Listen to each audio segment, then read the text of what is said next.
Assalamualaikum warahmatullahi wabarakatuh. Saya Revaldi Ardi, kelas Ekstelin A, ingin membacakan di antara politik. Assalamualaikum warahmatullahi wabarakatuh. Hadirin anu dipika hormat, politik teh lain saukur urusan pemerintah, tapi cara orang ngawangun kehidupan babarengan anu adil. Urang salaku orang Sunda kudu ngamalkan ajen inanjen karuhun seperti silih hormat jeung gotong royong dina politik.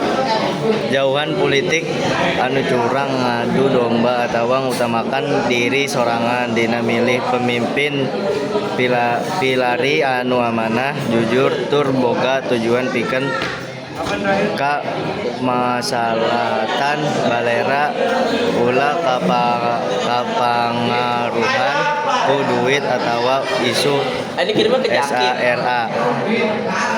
Sora urang penting pikeun nangtukeun arah nagara ku kituna. Hayu urang gunakan hak pilih kalayan bijak jeung tanggung jawab. Atur nuhun kana perhatosanana. Assalamualaikum warahmatullahi wabarakatuh.